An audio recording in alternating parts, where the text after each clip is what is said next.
What is up, crypto fam? Welcome back to another episode. If you guys are new here, we do a giveaway at the beginning of every single episode, and today's winner is RuneScape Account. Thanks so much for commenting and liking on the previous video, RuneScape Account, and I just sent you some Bitcoin. Congratulations. If you guys are new, like, comment, and subscribe for a chance to win. Don't forget to include your wallet address. One of the core fundamentals of cryptocurrency is the fact that you are in control 100% of your finances. Over the past couple of years, a lot of people have asked me this. I want to say it's over 100 people have asked me separately, online, offline, what to keep it in, hot storage, cold storage. There's tons of different services out there. I'm just going to show you guys my favorite services, the ones that I personally have used in the past, ones that I don't necessarily use right now. I just wanted to whittle it down to a short list so that you guys know what some of these terms mean, as well as the best places that work for you to store your Bitcoin. Hot wallets. What is a hot wallet? It is a device that is connected to the internet. So if you store your Bitcoin on a hot wallet, think of it as holding your wallet right now today,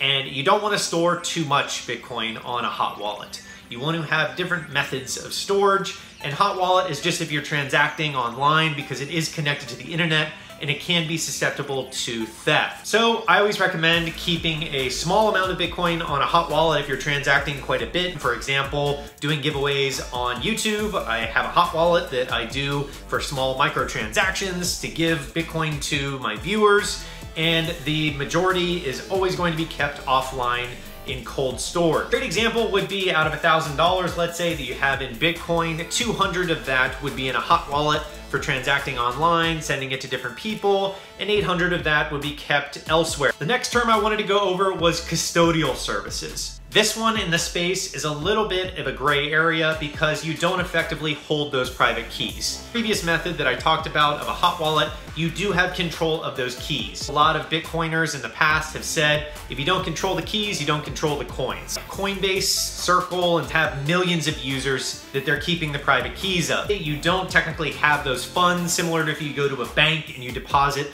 $100 in.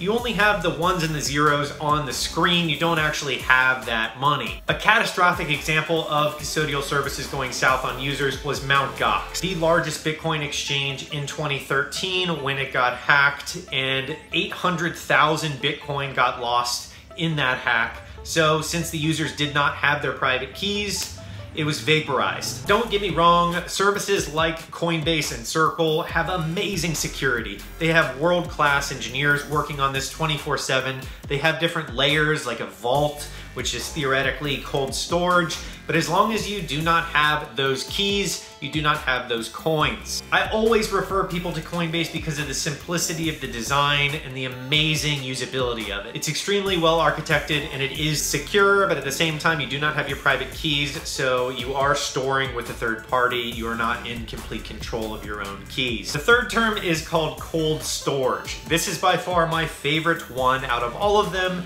Cold storage is when you take the Bitcoin offline into an offline wallet. This classifies as hardware wallets, software wallets that run on offline computers, and also paper wallets. Paper wallets were a fun throwback. I actually got one a long time ago and lost it. That was a nightmare. Think of cold storage as your savings account. Only put Bitcoin in there that you are not going to be spending. As we talked about before, hot wallets are for spending small amounts online.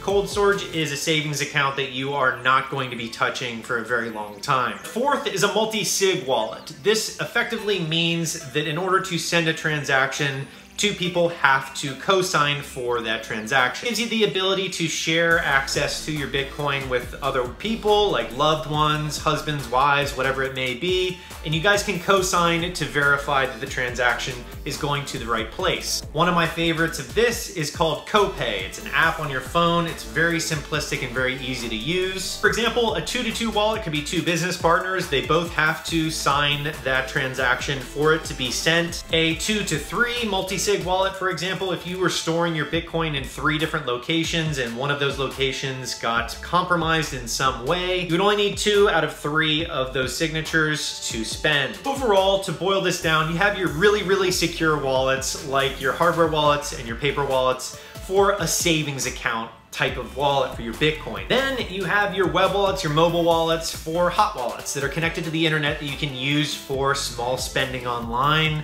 and more transactional based, so the cash in your wallet. You use different wallets for the different sums of money that you're spending. Just like how you transact right now with a fiat currency, you have different wallets and different accounts for the ways that you spend that money. Lots of great wallets out there. Some of my favorites are Exodus, Bread Wallet for both Android and iOS, depending on which platform you prefer. Blockchain.com, that used to be blockchain.info once upon a time, is by far one of my favorite services, mainly because they are an OG in the space. For things like hardware wallets, I recommend Trezor or definitely Ledger. Those are really great companies, and I'm gonna be putting the links to all of this below so you guys can go check it out. Look at what you have. For example, with $1,000 in something like Bitcoin, try and diversify that out into different methods of storage, whether that's half of it in your hot wallet because you're spending more online, and then the other half on cold storage. Different wallets for different types of spending. I hope that this video helped you and some of these terms enlightened you a little bit about how to store your Bitcoin. It took me a long time to figure it out. I've lost a lot of paper wallets. I've misplaced a lot of private keys. It's all part of going through a new space, learning new things, and figuring out what works for you. Once again, I can't emphasize enough, you have to control those private keys. If you don't have access to those private keys, if you're using a custodial service or a third party of some kind,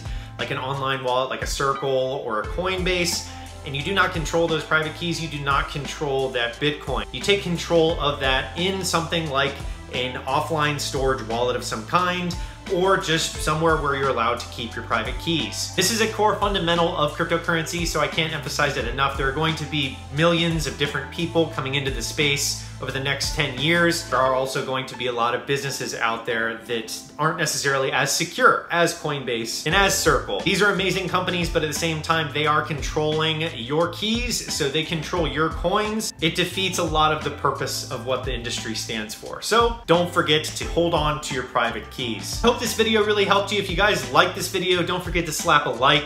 If you guys want to see more explainer basics videos like this, don't forget to leave a comment below, and I hope to see you guys on the next episode of Hack Crypto.